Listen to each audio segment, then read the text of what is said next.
Muy bien, hermanos, pues no sé si os habéis mirado el cartel que anuncia el tema de la predicación cuando el viernes, bueno, hace unos días, Víctor me pregunta, ¿cómo tienes el título de la predicación? Digo, pues sí, y lo he querido resumir en 2 palabras: Jesús comunica. Y algunos, de modo privado, me habéis dicho, me dijeron, ¡ah, qué bueno!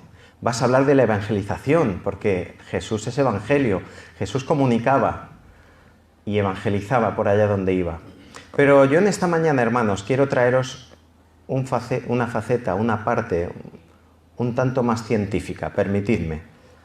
Lo he llevado a mi terreno y como profesional de la comunicación, pues me he preguntado por qué a Jesús en tantas ocasiones no lo entendían. No os sorprende cuando leéis los evangelios, sobre todo, porque es donde más se nos narra los hechos puntuales y concretos que sucedieron en la vida de Jesús. ¿No os llama la atención que hay una gran cantidad de veces en las que sus interlocutores no entendían el mensaje? No solo que no lo entendían, sino que les causaba un rechazo tal que en muchas ocasiones quisieron agredirle, apedrearlo, perseguirlo. Yo pensaba, hoy en día, no os voy a decir nada nuevo, luego vamos a hacer una bocetada de lo que es los elementos básicos en la comunicación, que todos, seamos o no, nos dediquemos o no al tema de comunicar, utilizamos, que a día de hoy están más que conocidos, esos elementos que todos utilizamos. Pero ¿Jesús era conocedor de esos elementos? Es más, ¿utilizaba esas herramientas para comunicar ese mensaje que él tenía con sus contemporáneos, con la gente con la que se relacionaba? Me hacía básicamente 2 preguntas. ¿Por qué para algunos fue tan difícil entender el mensaje de Jesús? Y cuando digo para algunos, estoy incluyendo a sus amigos, a sus discípulos. Fue tan difícil entender el mensaje de Jesús. Y la número 2, ¿y por qué para otros fue directamente imposible entender el mensaje de Jesús? Dale un poquito ahí en la cabeza. ¿Qué pensáis? No me contestéis, solo reflexionadlo. Cuando algo no funciona, puede ser por varios motivos, pero normalmente siempre hay algún responsable, entre comillas. Puede ser un motivo, puede ser una persona, puede ser una situación, una circunstancia. Uno que sobresale por encima de los demás motivos causantes de que aquello no funcione. Y he querido desarrollar de alguna manera por qué para todos aquellos, sobre todo los que debían ser principales, al pal de paller de ese momento de la religión, momentos en los que había una convulsión de ideologías y de referencias muy grande, pero para el pueblo judío, para el pueblo de Israel no había tantos. Sí que había ciertas sectas, ciertas formas religiosas, pero había básicamente 2. El Sanedrín, con sus sacerdotes encargados del templo, y de en medio de esas grandes grupos o formaciones, unos llamados fariseos, que eran de los que con más celo conservaban, guardaban y conocían la Torá, la ley y todos los mandamientos. Tal vez el fallo o uno de los causantes fue que a Jesús le faltó espectacularidad, hechos sobrenaturales, manifestaciones milagrosas. ¿Creéis que podía ser eso? Juan 2, 1, 12. Os traigo un montón de versículos hoy. Los que tomáis nota podéis tomar las referencias, pero no vamos a ir leyéndolos todos porque sería muy largo. Solo os doy algunas referencias porque los evangelios están llenos con en cada uno de los apartados, pero ahí tenemos el primero, Juan 2, del 1 al 12. No lo leemos, pero traéis a la mente y a la memoria el primero de estos actos sobrenaturales que el Señor hace en su vida pública, que es que lo invitan a unas bodas. Todos conocéis el texto, ¿verdad? Y se quedan sin vino. Y Jesús hace el primer milagro que tiene que ver con el ente natural, transformando la materia, transformando el agua en un vino excelente. Mateo 14, del 13 al 21. De nuevo, Jesús transformando la materia. Dice que una gran multitud los seguía. Y los seguían por 3 días. Y tiene compasión de ellos porque los seguían y no habían traído nada para comer. Y se da cuenta de eso. Y empatiza con esa necesidad. Y entonces, tampoco lo vamos a leer, es más que conocido, Mateo 14, 13 al 21. Para los que tomáis notas, y por si acaso me equivoco, luego me podéis decir si tengo algún error. Jesús toma de una pequeña cantidad y lo multiplica en suficiente, y no suficiente, sino que sobra. Nos narra el relato que dice que luego recogieron de lo que sobraba no sé cuántas canastas llenas. Mateo, en el mismo capítulo 14, un poquito más adelante, del 22 al 27, otro acto sobrenatural. La materia, que es capaz de sostenerse sobre un medio frágil como es el agua, Jesús camina sobre el agua. Sin movernos de ese libro un poco más adelante, Mateo 8, del 23 al 27, están en una situación caótica, donde pescadores expertos, profesionales de la materia, no saben cómo dominar su herramienta de trabajo, que era el barco, la barca en la que iban pescando. Una tempesta se desata de una manera sobrenatural. Y Jesús de nuevo interviene en los elementos y calma una tempestad que para aquellos marineros curtidos, expertos, era insostenible. Realmente el texto nos narra que sentían que iban a morir. Juan, Evangelio de Juan, capítulo 11, del 38 al 44. Ahora nos enfrentamos a algo más difícil aún si cabe. Jesús resucita, vuelve a la vida un cuerpo inerte. Y no un cuerpo catatónico, como algunos nos han hecho creer. No un cuerpo que por un lapso pequeño y corto de tiempo ha dejado de latir su corazón y es capaz de volver a la vida. En este caso estamos hablando de Lázaro, uno de sus conocidos más queridos, un amigo. Y llevaba ya días muerto. El texto es riquísimo. Qué pena que no nos podemos entretener en cada uno. Hacedlo en casa. Mirad los detalles de todas estas citas. Porque te da... No solo se narra en un evangelio, me encanta este de Juan, pero detalles para que te cerciores de que realmente ese cuerpo estaba ya en estado de putrefacción. Le dice la hermana de Lázaro, es que huele, Señor, huele. ¿De verdad quieres que abramos la tumba? Porque es que está ya en un estado muy avanzado. Y el Señor interviene de una manera milagrosa. Mateo 8, del 1 al 4. Sabéis que había un segmento de la sociedad en ese momento que eran los leprosos. Y era, pues, no sé si hacer la comparación, pero un poco parecido a lo que hoy nos pasa con, penosamente, las personas, nuestros contemporáneos contagiados con el COVID. Los tenían aislados, no se podía acercar nadie, era algo muy contagioso. Y sobre todo, indudablemente, no podías tocarlos porque era cutáneo, era de la piel. Y Jesús en este relato no solamente sana al leproso, sino que lo toca. Un ejemplo más en esta pregunta. Repito, la pregunta era, ¿creéis que faltó espectacularidad? ¿Creéis que en su mensaje faltaron hechos sobrenaturales? Y por eso muchos dudaban. Último ejemplo, Mateo 20, del 29 al 34. 2 ciegos de nacimiento reciben la vista. Y dice de nacimiento, y te da detalles el texto de nuevo, para que nos podamos asegurar de que aquello no fue una casualidad, aquello no era algo que otros brujos o curanderos de la época hacían. Ah, no, es que eso también otros lo hicieron. No, no, no. Ciegos de nacimiento. No tenían referencia, sus retinas no habían captado nunca la luz y por lo tanto no sabían distinguir lo que era un azul de un verde, de un violeta. No sabían distinguir lo que era una forma de un árbol, de una forma natural, a lo que era una fisonomía humana. Y Jesús los sana y les devuelve la vista.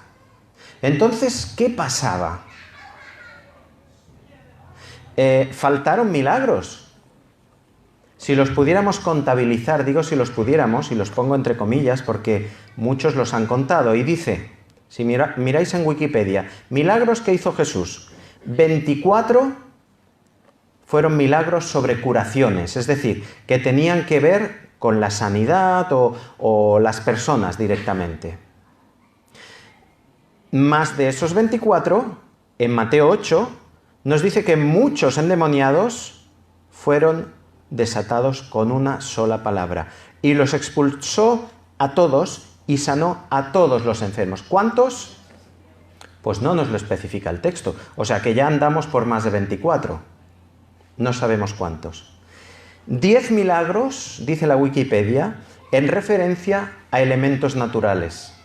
Es decir, lo que acabamos de leer, ¿no? Y de pensar, detiene las aguas, calma una tempestad, cosas que tenían que ver con la naturaleza, con el ámbito natural y no tanto con las personas.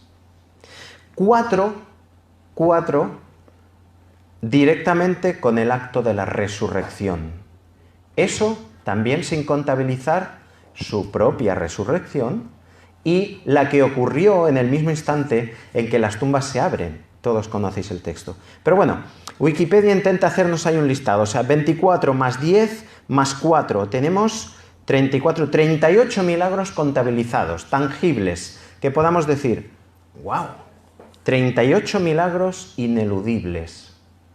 Yo no sé vosotros, pero a mí me presentan a alguien que tiene 38 milagros en su currículum y sea de la índole que sea de la rama que sea, a mí me impresiona. Bueno, vale, dejamos los milagros. Vamos a ver si tal vez le faltó enfatizar, empatizar, ponerse al mismo nivel, comprender a la gente que lo rodeaba, porque seguramente alguien que hace esa cantidad de milagros se estaría moviendo en una esfera en la que no todo el mundo podía acceder. Mateo 8, versículo 2, dice literalmente palabras de Jesús, tengo compasión de la multitud. Os lo citaba anteriormente este texto también. 3 días están conmigo y no tienen que comer. Y les da de comer. Mateo 18, 27, una parábola. La parábola del Señor donde tuvo compasión del siervo y le perdona la deuda.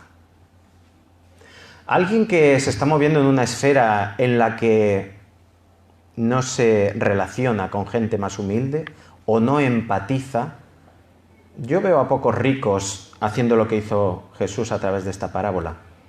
Entendamos que es una parábola, ¿eh? Perdonar la deuda. Un señor perdonar la deuda a su siervo. Mateo 9:36. De nuevo, viendo las multitudes, lo perseguían. Por donde iba Jesús, si leéis los evangelios, yo estas semanas, desde que Víctor me comunicó, oye, en agosto, pues vamos a buscar un día para que puedas compartir. El Señor me bombardeaba siempre a través del devocional diario, un versículo que me compartía Mari Carmen, cualquier cosa me apuntaba, me llevaba a los evangelios. El libro de Juan me lo he releído en estas 2 semanas como, no lo sé, 10 veces, 11 veces. Señor, ¿por qué? ¿Para qué tanto? ¿Sabes cuando vas leyendo el texto y de vez en cuando, ¡paf!, un versículo te pincha el ojo? Y otro, y el Señor ha ido conformando este mensaje que hoy os traigo. Marcos 2, del 15 al 16.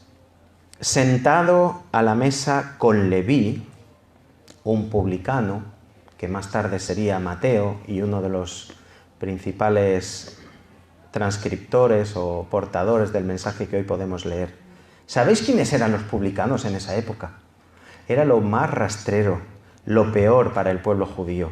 Era, como ser un traidor. Comer con un publicano, te colgaban la medallita de traidor rápidamente.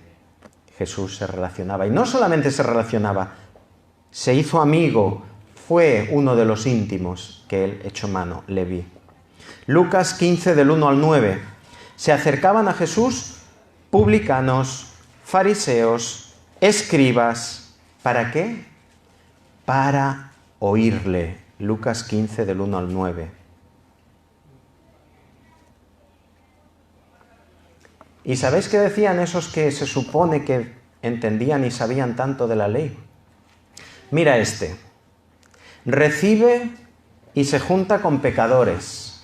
No solo eso, come con ellos. El tema de la comida era algo muy especial. Hoy en día nos juntamos relativamente, entendedme cuando digo esto, con cualquiera. Es decir, el comer, tú te vas a un restaurante y estás comiendo con, 20, 30, 50 personas a tu lado, apenas, ahora sí, a 2 metros como mínimo, pero estás cohabitando en una misma sala, comiendo más o menos una misma comida y no pasa nada. Tú estás con tu familia, con tu núcleo y no pasa nada. Pero entonces esto era imposible. La comida era algo muy especial. Sentar a alguien a tu mesa a comer, le estabas dando un honor y un nivel de comunicación y de comunión especial. Jesús se sentaba con publicanos, fariseos y escribas.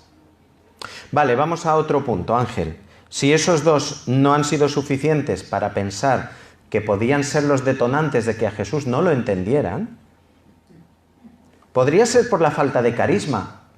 ¿No os habéis encontrado alguna vez con esas personas que después de 5 minutos de hablar con ellas ya estás cerrando los ojos?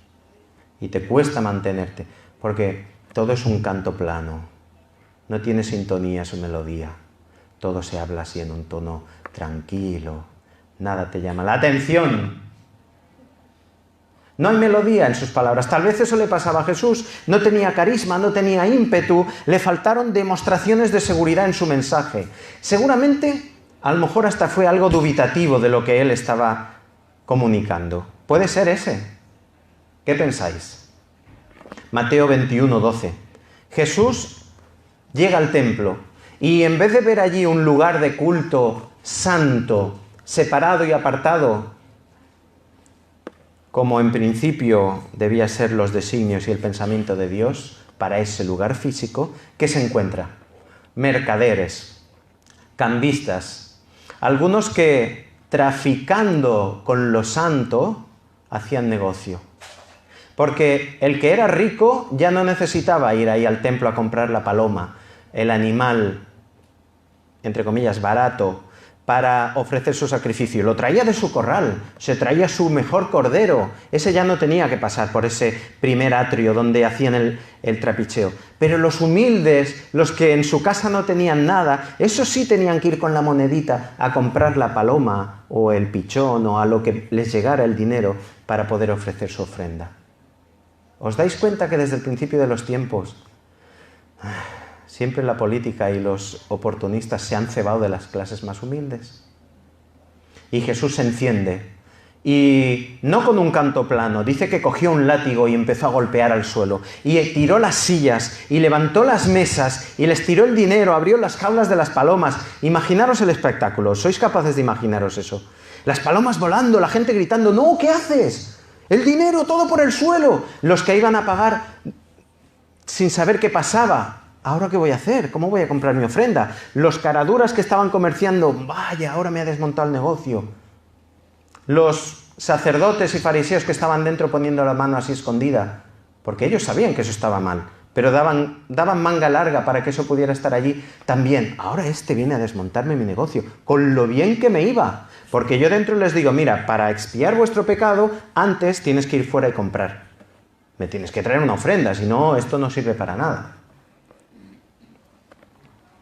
¿Veis ahí a un Jesús dubitativo? Falto de carisma. Juan 14, del 8 al 11. El que me ha visto a mí, dice Jesús, ha visto al Padre. Me cuesta hasta pronunciar estas palabras. ¿Os podéis imaginar a un hombre capaz de decir lo que estaba diciendo Jesús ahí y con la seguridad que lo estaba diciendo?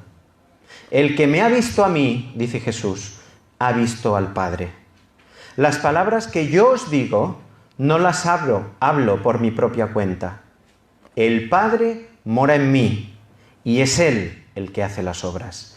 Creed, aunque sea no por mis palabras, por las obras mismas. ¡Wow! Eso es carisma. Eso es autoridad. Yo no sé si una sentencia se ha pronunciado alguna vez a lo largo de toda la historia de la humanidad con tanto poder como Jesús dijo esto. Luego lo hemos visto triste, lo hemos visto abatido, lo hemos visto rogando al Padre, Padre, por favor, que pase de mí esta copa, sí puede ser, pero hágase tu voluntad. Lo hemos visto compasivo, lo hemos visto poniéndose de rodillas al lado de un pecador, lo hemos visto tocando a un leproso. Pero aquí no le faltaba poder, ¿eh? Aquí no le faltaba carisma a Jesús.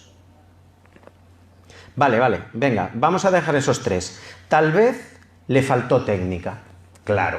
Como aún no se habían desarrollado los 7 elementos de la comunicación, él no sabía que había un emisor, un receptor, un canal, y seguramente en alguna de esas equivocó la técnica. Claro, Jesús, ¿cómo te pones encima de una barca y te metes en un lago para hablarle a 5.000 personas? ¿Que no ves que las ondas, el agua se las come? Sería mejor que te hubieras puesto en un lugar más alto y la gente la haces poner así en semicírculos, porque las ondas se propagan en semicírculos. No, hombre, no lo ves que este no está entendiendo que tú le hablas de un ámbito espiritual y él está entendiendo algo físico y tú le quieres hablar de algo que va más allá. Ponlo en contexto primero, ayúdale a que su mente se abra y se ponga a tu nivel. Le faltaba eso. ¿Creéis que le faltó técnica a Jesús? Lucas 2, del 41 al 52. Jesús era casi un niño ahí. Era muy jovencito. Y conocéis también la historia. Sus padres van con él a Jerusalén, como era tradición. Y al volver, como iban en caravana, pues se despistan y el uno se cree que va con el padre y el otro se cree que va con la madre un poco más atrás y no se dan cuenta de que el niño se ha perdido. No va con ellos. ¿Y dónde estaba este niño? Estaba allí entretenido con el móvil de última generación o jugando a las canicas o con... ¿Dónde se encuentran a Jesús? Entre los teólogos, los doctores de la ley, discutiendo en el templo. ¿Creéis que le faltaba técnica? ¿Creéis que le faltaba conocimiento de la Torá? ¿Conocimiento de la ley? Un crío con 11 o 12 años, capaz de estar codeándose con los maestros, los rabinos de la época. Juan 8, del 1 al 9. Este texto me encanta, luego vamos a volver a él, pero ahora os lo cito aquí. Unos fariseos, aquellos que os he hablado hace un momentito, de aquellos que iban bien vestidos con sus togas brillantes, de aquellos que no se les arrugaba el pelo delante de nada, le traen a una mujer pillada en el mismo momento, una mujer adúltera. Y para tenderle una trampa, le dicen a Jesús, ¿conoces la ley, verdad? Esta mujer, ¿qué es lo que merece según la ley? Merecería ser apedreada. Y Jesús, como no sabía de lo que le estaban hablando porque no conocía la ley, pues no sabe qué hacer y se pone nervioso y... ¿Es eso lo que ocurre en el texto? No, ¿verdad, Yeuris? Dice que después de... Me lo imagino así, no nos dice el texto, pero debió hacer una pausa. Tal vez los miró fijamente a los ojos. Y les dijo, mira, el que esté libre de pecado, que tire la primera piedra. Cierra su boca, se arrodilla al suelo y se pone a escribir. No lo dice el texto y muchos han intentado dar sus comentarios. Si miráis por internet, el mismo Matthew Henry te da ahí una cantidad de... un abanico de cosas que podía haber estado escribiendo ahí Jesús. ¿Qué pensáis vosotros que debía estar escribiendo en el suelo? Para que la reacción acto seguido después de eso, no sé si pasó 1 minuto, o pasaron 5, o pasaron 20 minutos. No lo dice tampoco el texto. Seguramente era un tiempo corto, pero el tiempo que él estuvo escribiendo en el suelo, en la arena, ¿qué debió estar escribiendo para que la reacción de esos mismos fariseos que venían ya con la piedra en el bolsillo, desde los más viejos, es decir, los más sabios, los más doctos, los más experimentados, se achantan, sueltan la piedra y se van? Probablemente, esto es cosa mía, ¿eh? No me malinterpretéis, ni quiero ser yo más sabio que todos los comentaristas, pero probablemente les estaba citando aquello que le reclamaban. Probablemente estuvo escribiendo algún mandamiento, alguna ley de Moisés que tenía que ver con el momento. Probablemente escribió algo que atacó directamente a sus conciencias. Y aquellos viejos, aquellos ancianos, viendo aquello, no tuvieron otra opción más que asumir su propia culpa, asumir su propia responsabilidad y salir huyendo.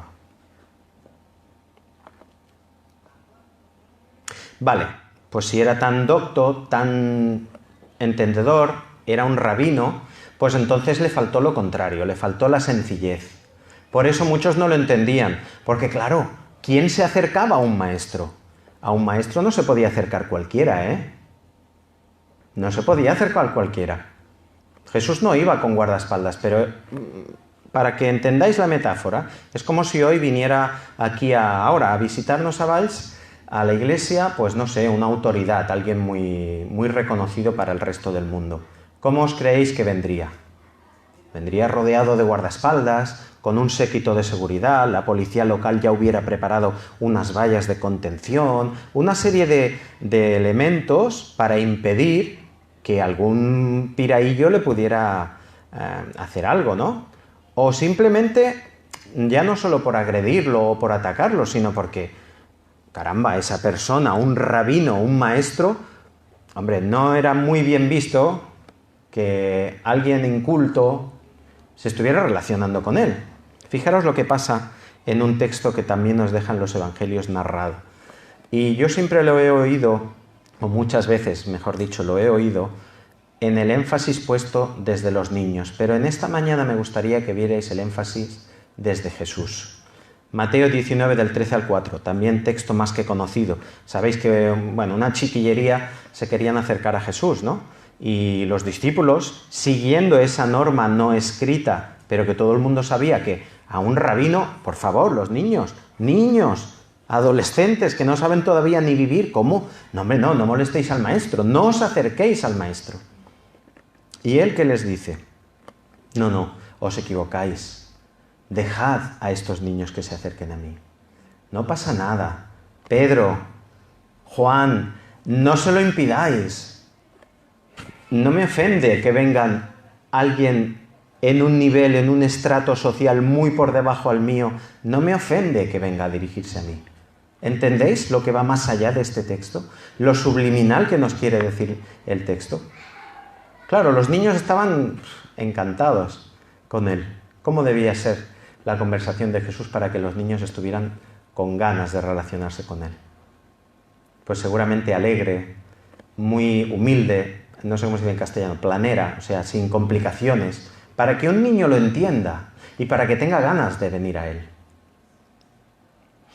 Mateo 8, del 1 al 4. Me vuelvo a remitir a un ejemplo que ya os había puesto antes. Los leprosos, la enfermedad de moda del momento, donde es que de verdad los hacían ir con una campanilla, ding, ding, ding, para que avisar, oye, que estoy aquí, que no se acerque nadie, por favor. Lo siguieron grandes multitudes, dice el texto, pero el versículo 2 de ese que os acabo de citar, Mateo 8, del 1 al 4, dice que él se acercó, lo tocó y lo sanó. Y no queda ahí la cosa.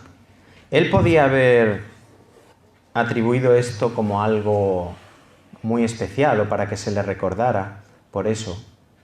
Y el versículo 4 dice: ve, preséntate al sacerdote y lleva la ofrenda que ordenó Moisés, para que les sirva de testimonio. ¿A quién?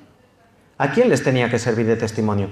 Yo me imagino Jesús sanando a un leproso después del riesgo que conllevaba y después de haberlo hecho, la alegría que ese enfermo debía estar manifestándole, y no sé, como mínimo te vas a tomar unas cañas con él. Y no, mira, ve y haz lo que tienes que hacer. Porque los fariseos estaban detrás así con el libro. A ver, ahora, ya verás, lo ha salvado, lo ha sanado, lo más milagroso ellos lo obviaban. Pero ya verás como ahora, que no conoce la ley, no le pide que vaya al templo a hacer la ofrenda, ya verás. Y Jesús, que está sabiendo lo que necesitan, dice: ve y presenta tu ofrenda según está escrito y como mandó Moisés. ¡Pam! Les calla la boca. Juan 4, del 5 al 42. Si tuviera que elegir el pasaje en el que en esta mañana me gustaría detenerme, sería este. Lo he leído no sé cuántas veces a lo largo de mi vida, pero en estas semanas ha tomado una relevancia tremenda. Vamos a leerlo, este sí, ¿por qué no? Venga, vamos bien de tiempo. Vamos a leerlo entero este. Juan 4,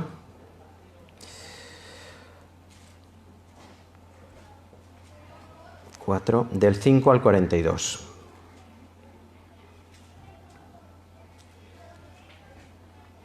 Bueno, va entero, desde el 1. Jesús se enteró de que los fariseos sabían que él hacía y bautizaba más discípulos que Juan. ¿Os habéis fijado en este detalle? ¿Por qué Jesús tiene que pasar por Samaria? Ahora sería muy largo, pero si miráis de dónde él venía y hacia dónde iba, no tenía que pasar por Samaria. Es algo que Jesús provoca, premeditado. Es un detallito, pero... Porque los fariseos sabían... Ese texto es genial. Bueno, seguimos, versículo 2. Aunque en realidad los que bautizaban eran los discípulos de Jesús y no él mismo. Cuando Jesús se enteró, salió de Judea y regresó a Galilea. En el viaje tenía que pasar por Samaria y llegó a un pueblo samaritano llamado Sicar, o Sicar, depende de la versión. Este se encontraba cerca del terreno de Jacob, que Jacob le había dado a su hijo José. Allí estaba el pozo de Jacob. Jesús, cansado del viaje, se sentó junto al pozo. Era cerca del mediodía ya. Sus discípulos habían ido al pueblo a comprar comida. En eso llegó una mujer de Samaria a sacar agua. Y Jesús le dijo: dame un poco de agua. Pero como los judíos no se llevaban bien con los samaritanos, la mujer le respondió: ¿cómo se te ocurre pedirme agua, si tú eres judío y yo soy samaritana? Jesús le contestó: si supieras lo que Dios puede darte y quién es el que te está pidiendo agua, serías tú la que le pediría agua a él y él te daría agua que da vida. La mujer le dijo: Señor, ni siquiera tienes con qué sacar el agua del pozo, es muy hondo. ¿Cómo me vas a dar agua que da vida? Nuestro antepasado Jacob nos dejó este pozo, y de aquí bebía agua, él, sus hijos y su ganado. ¿Acaso eres tú superior a Jacob? La mujer ya un poco mosqueada, ¿sabes? Jesús le respondió: cualquiera que beba de este agua volverá a tener sed, pero el que bebe del agua que yo le dé no volverá a tener sed jamás. Porque dentro de él, esa agua se convertirá en un manantial del que brotará vida eterna.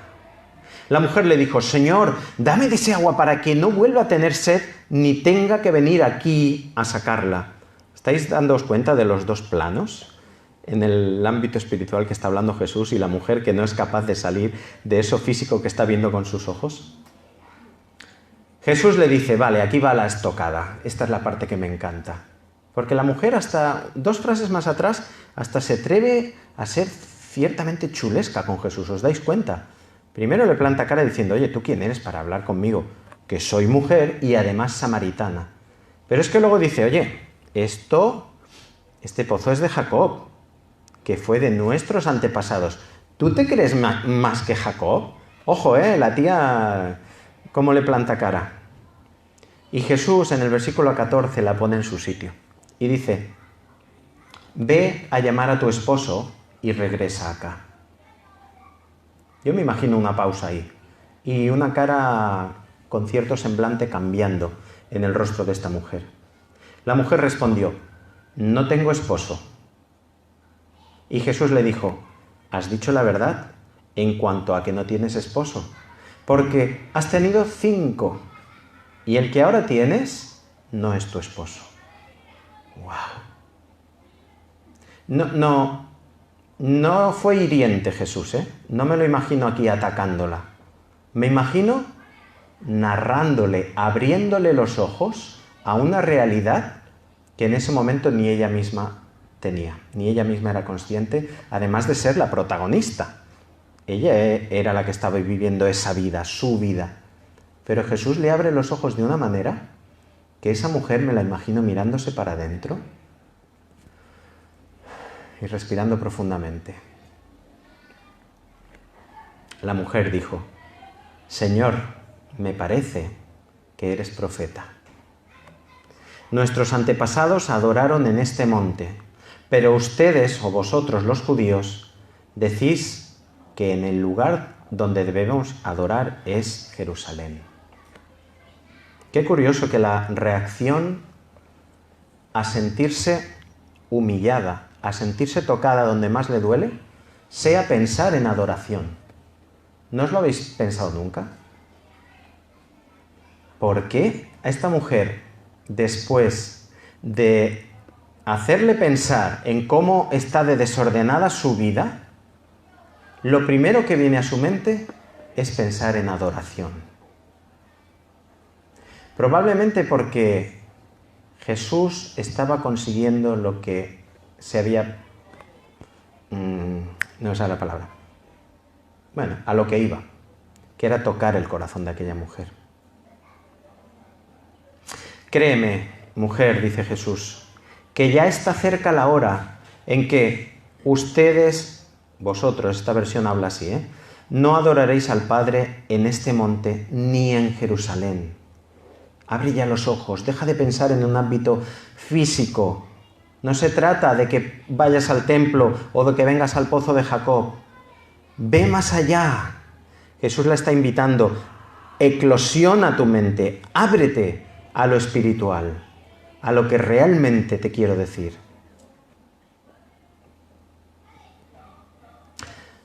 Usted, versículo 22, vosotros adoráis lo que no conocéis, pero nosotros adoramos lo que conocemos, pues la salvación viene de los judíos.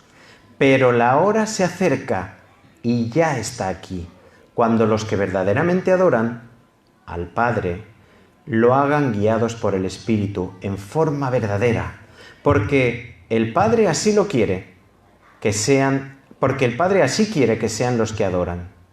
Dios es Espíritu, y los que lo adoran deben hacerlo guiados por ese mismo Espíritu, en la forma y en la verdad. ¡Wow! Hasta aquí. Luego ahí la mujer poco a poco va abriendo los ojos. Sabemos que, otra vez de nuevo, Jesús dirigiendo la conversación, le cita ahí pasajes de las Escrituras indirectamente, como para probarla, me imagino yo. Y esta mujer sabía de lo que le estaba hablando, porque aquí le cita al Mesías, le cita los textos de Isaías, donde se estaba anunciando que el Mesías vendría, como él le acababa de decir, de la línea del pueblo hebreo. Vamos a dejarlo ahí. Ahora, si me permitís, un paréntesis, porque estamos hablando de comunicación. De hecho, así se titula el mensaje. Jesús comunica. Y además le he puesto una coletilla. Su mensaje nunca deja indiferente. A veces no os ha pasado que estás oyendo algo en la tele, unas noticias, ahora, hoy en día, COVID y solo COVID. Pero bueno, tú estás oyendo eso y ni te va ni te viene, tú sigues con tus tareas, no te altera. El mensaje de Jesús nunca era así. O lo rechazaban o lo amaban, pero nunca dejaba a nadie indiferente. Jesús comunica y nunca deja indiferente. Vale, vamos de una manera muy rápida, no os voy a cansar. La ciencia estudia y hizo un boceto, un esquema de los elementos principales que intervienen en la comunicación. Los jovencitos seguro que ya os lo han explicado, o por lo menos de una manera muy preliminar. Cuanto más te vas adentrando en artes audiovisuales o gráficas o plásticas, más te inciden en todo esto, en los tiempos, en las formas, en los colores, etc. Pero básicamente, para que tengáis así un pantallazo general, hay un emisor, de donde sale ese mensaje, un receptor, a donde se supone que llega ese mensaje, un código, es decir, yo ahora estoy hablando en castellano, ¿no? Y todos los presentes estáis entendiendo el castellano. Si no, por muy emisor y por muy receptor, no habría posibilidad. Un mensaje, yo estoy intentando transmitiros un mensaje. Es decir, no solamente es necesario el que lo lanza, el que lo recibe y un lenguaje común, sino que realmente haya un contenido. Porque si yo ahora solamente me pongo a silbar, sí, os está llegando mi sonido, pero ¿qué contenido tiene? Ahora, si ya silbo con la melodía de una canción,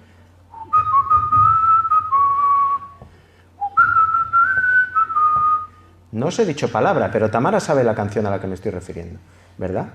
Tiene que haber un contenido.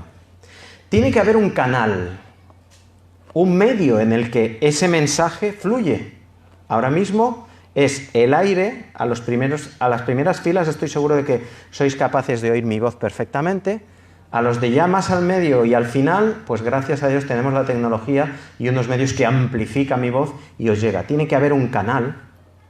También hay ruido por en medio. Oís los niños, ¿no? De vez en cuando se oye por ahí un grito, o un coche que pasa, o no sé, imaginaros que llueve. Cuando alguna vez estamos aquí y está lloviendo, este techo transmite bastante el ruido. Puede haber un ruido en medio.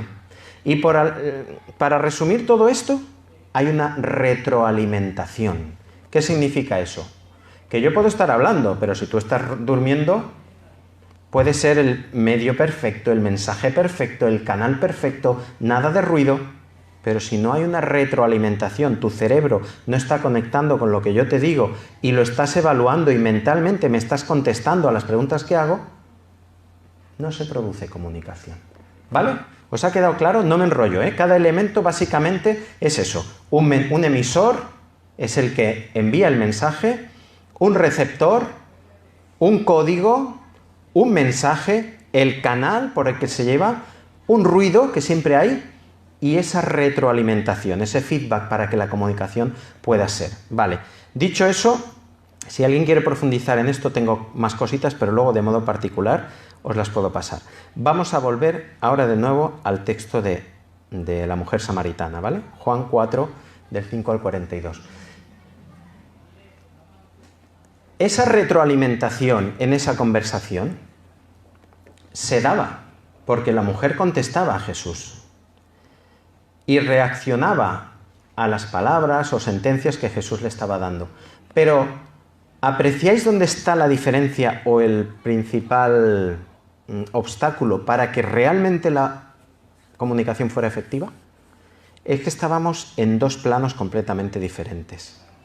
Jesús, desde el principio, como a pocos en los evangelios, encontramos algunos que les habló metafóricamente, habló por parábolas.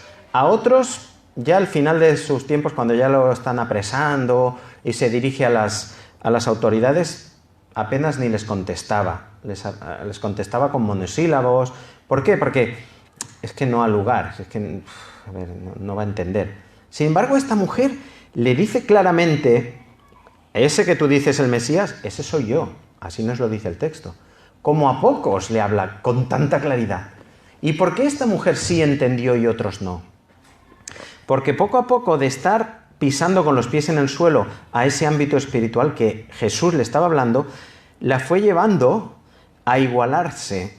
Y llega un punto en que los dos están hablando en el mismo canal, con el mismo idioma, con poquísimo ruido, porque nos narra el texto que los discípulos se habían ido a comprar. Probablemente, ¿qué imagináis que hubiera pasado si los discípulos están allí a su lado? Imaginaros la escena, ¿eh? Jesús llega cansado, reventado de andar del camino, se sienta al lado de un pozo. Claro, sus discípulos lo amaban. Yo me imagino a Juan intentando buscar un lebrillo, algo. Que el maestro, ¿no lo veis cómo está sudando el pobre? Vamos a buscarle algo. Hubieran interferido. Si además ven que hay una mujer allí, samaritana, bueno, probablemente le hubieran ayudado a que saliera de escena. Hombre, ¿no ves que es un maestro? ¿No ves que es un rabino? Por favor, apártate un poquito, que tiene ganas de beber. ¿Y eso hubiera ayudado o hubiera sido en detrimento de la comunicación? Hubiera sido ruido. Como a Pedro en un momento le tiene que decir, apártate de mí, Satanás. Al mismo Pedro. A veces nosotros mismos podemos ser ruido para la comunicación que Dios tiene. Para ti mismo o para otros. Hemos de estar con mucha sensibilidad para que nuestro nivel esté al mismo, igualarlo al mismo nivel en el que Jesús, Dios, nos quiere hablar. Porque si no, no vamos a entender nada. Nos va a pasar como les pasaba a esos fariseos. ¿Tú qué haces sanando el sábado? Pero tú no sabes que la Torá nos manda que el sábado es el día de reposo. ¿Tú qué haces? O sea que si tú tienes un pollino, un burro, que se cae en una acequia en un sábado, no lo salvas, le dice Jesús.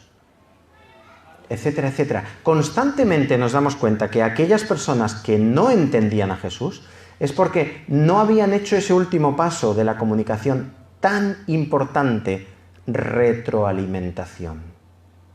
Retroalimentar es pensar, lo que de momento mis oídos oyen, no me está llegando, pero mis oídos oyen algo, ¿me interesa?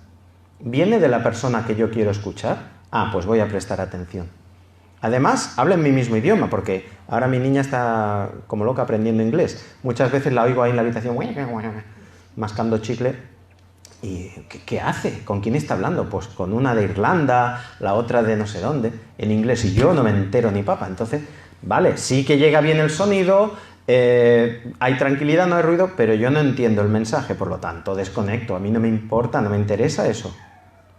Otras veces, a lo mejor sí me interesa, a lo mejor llega el mensaje de una manera muy nítida, pero mira, es que estoy tan cansado que llego de 12 horas de trabajar, de montar un rótulo montado como un pajarillo encima de una escalera, y tengo las plantas de los pies que me duelen tanto que, sí, cariño, ya me lo explicarás mañana, porque lo que me digas ahora no sirve para nada. ¿Me entendéis? Tienen que estar los dos, emisor y receptor, en el mismo nivel de retroalimentación. Si no, la comunicación no es capaz de ser efectiva. Esa mujer poco a poco va llegando a ese punto de espiritualidad a la que el Señor la quiere llevar. Y llega hasta el punto que no solamente para ella es salvación, sino que, el texto nos lo narra, es mucho más largo, se va rápido a anunciar. Oye, que me he encontrado en el pozo con un hombre que me ha declarado todo lo que me ha pasado en la vida. Yo no lo conocía de nada, pero sabía que tenía 5 hombres, que he estado trapicheando en mi vida, que tengo muchos desórdenes. Pero ¿sabéis lo mejor? Que me ha hablado al corazón. Y me ha hablado de algo que va más allá de beber agua en un pozo, va más allá de nutrirnos y de saciarnos físicamente. Es un ámbito que va más allá. Me ha recordado, sin yo ser muy experta, me ha venido a la mente aquello que le oí decir una vez al sacerdote, que a través del profeta Isaías vendría un Mesías. ¿Puede ser este el Mesías? Porque es que, ojo, me lo ha dicho todo, lo sabía todo. ¿Os imagináis a la mujer con qué pasión debió transmitirles a esos hombres el mensaje de Jesús? Que dice que volvieron todos corriendo a buscar a Jesús. ¿Dónde está ese? Tú, mujer, Encima, pero si tú no te habrás enterado de nada, mujer. Que sí, que me lo ha dicho. Pero es que no solo eso, además hemos hablado de adoración, algo tan profundo como la adoración. Conocía que era el pozo de Jacob, nuestro antepasado, y además me ha dicho que ya ni en el templo tendremos que ir a adorar, que vamos a adorar desde nuestro interior y que tiene que ser algo que nazca como agua viva desde nuestro interior. Debía hablar con tal pasión y tal convencimiento que dice el texto, no solo ella, muchos en aquel lugar se convirtieron en seguidores de Jesús. Así, ¿dónde está el secreto? Tengo alguno más, pero no me quiero alargar. ¿Dónde creéis que podía estar el error para que a algunos les fuera muy difícil entender y a otros les fuera completamente imposible?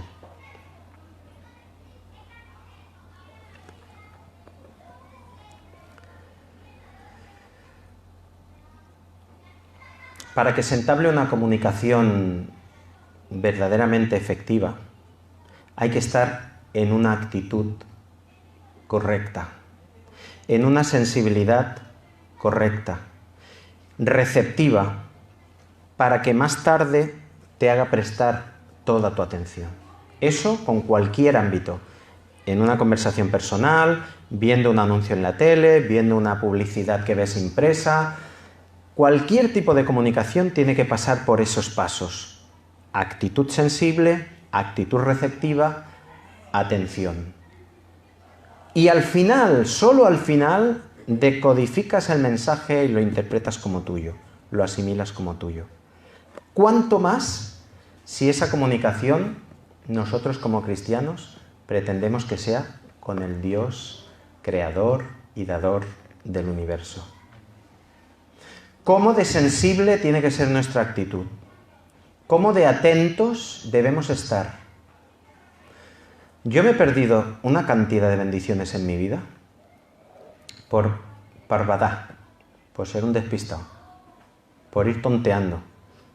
Y al paso del tiempo miro para atrás, caramba, Señor, pero si allí ya me lo estabas diciendo, si allí ya me estabas advirtiendo de una manera muy sublime de esto que me iba a pasar, pero no te hice caso.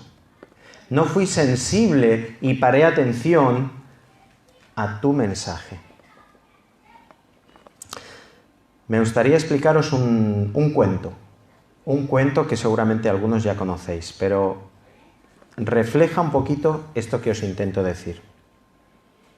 El emisor puede ser un experto en comunicación, un erudito, una voz profunda, clara, que hace pausas, una megafonía perfectamente equilibrada y ecualizada, un local donde no hay ecos, donde no hay ruidos.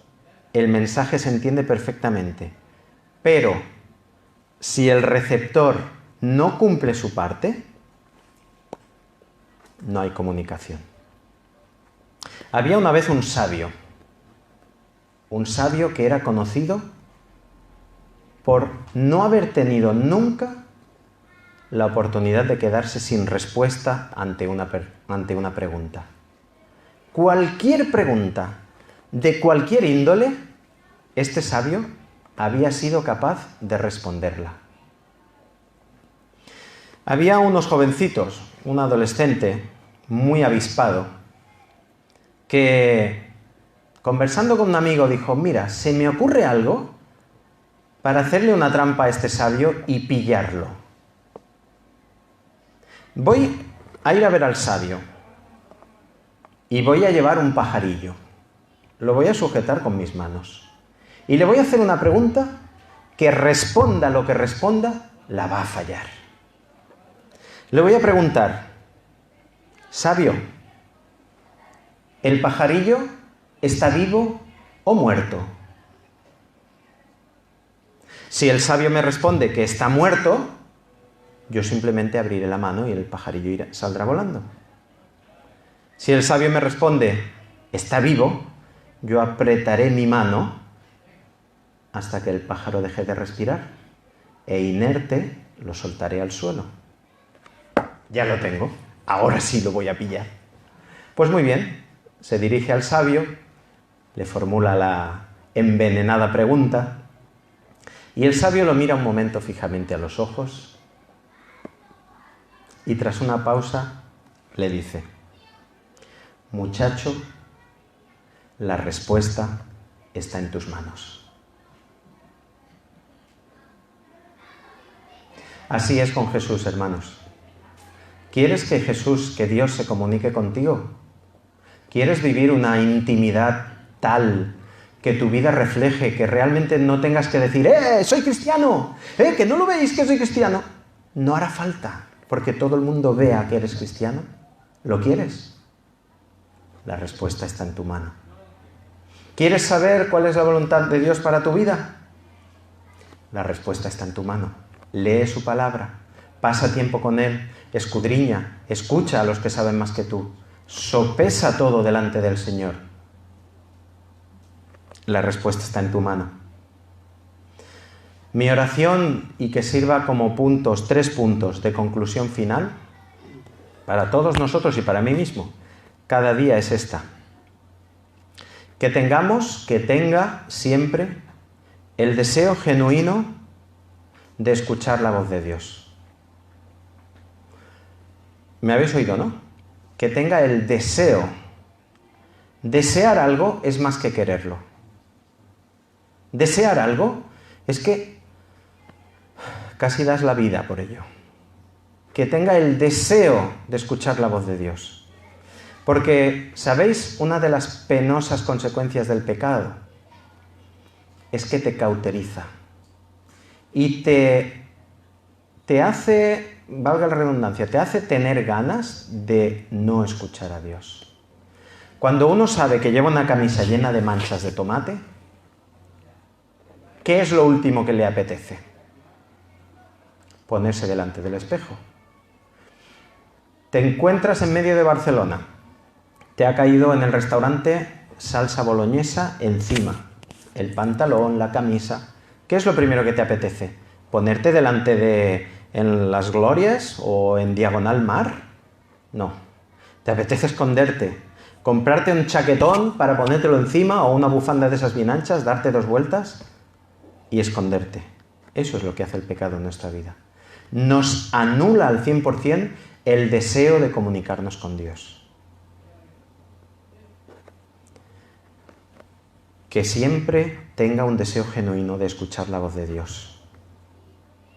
Y una voz de Dios que puedo oír como un trueno, como una gran manifestación, pero lejana.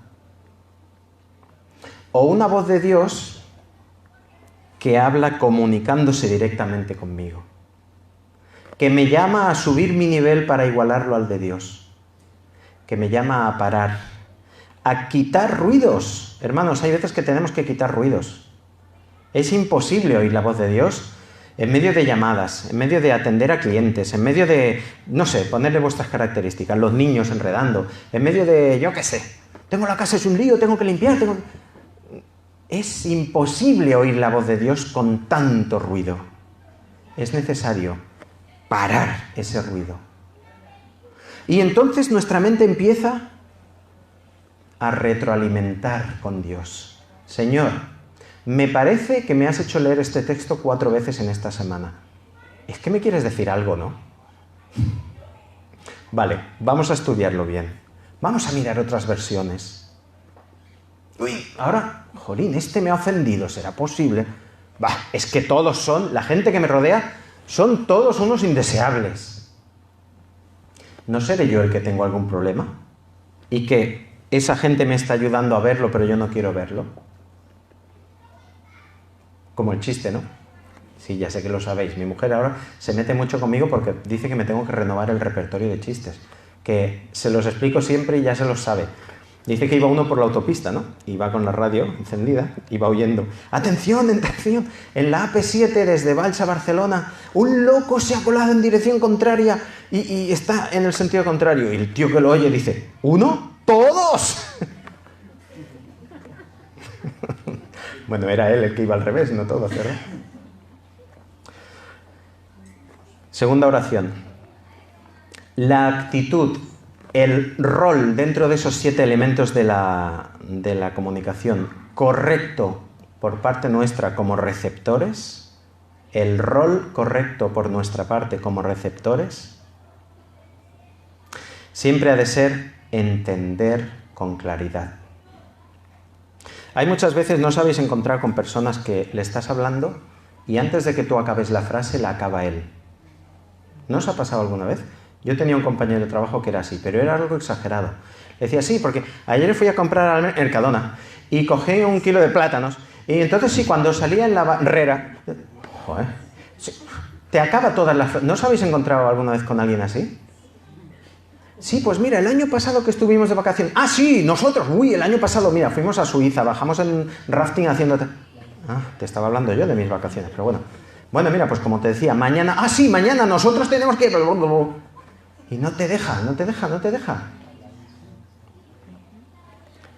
Una actitud, un rol correcto de un buen receptor es primero hacer silencio, escuchar y luego retroalimentar. Y si es preciso hacer preguntas, Señor, esto no lo entiendo. No lo entiendo. ¿Qué le vas a decir a una persona que acaba de perder un ser querido? Estábamos hace 2 días enterrando a un tío mío. ¿Qué le vas a decir a sus hijas para consolarlas? Sí, era cristiano, ahora está gozando ya con el Padre. Esas cosas que se dicen siempre. Olga, que te comprendo, que estás destrozada, que te permitas llorar y sufrir, porque claro que está con el Señor, pero tú estás aquí ahora pasándolo muy mal. Empatizar, ponerte a entender con claridad el mensaje. Y por último, ya acabo, tercera conclusión. Si esos 2 primeros pasos los cumplimos y le ponemos el broche de este tercero, que Dios nos dé siempre la sabiduría para aplicar sus directrices. Ah, ¿quieres decir, Ángel, ser muy inteligente, saber mucho de la Biblia? ¿Eso es sabiduría? No. ¿Quién me dice qué es la sabiduría?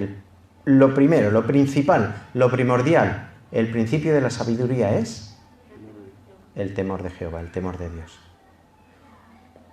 Claro que te tienes que saber la Biblia, claro que tienes que conocer. Lo hemos dicho durante todo el mensaje. Pero que Dios nos dé siempre la sabiduría, es decir, el temor, la reverencia de ponernos a aplicar las directrices que Él nos esté mandando. Sean cuales sean, porque no siempre lo que Dios nos dice nos gusta. Sean cuales sean, tener la valentía y la sabiduría de aplicarlas. Hasta aquí, hermanos. Jesús comunica y nunca deja indiferente a nadie. Espero que a mí tampoco, ni a vosotros. El Señor nos bendiga.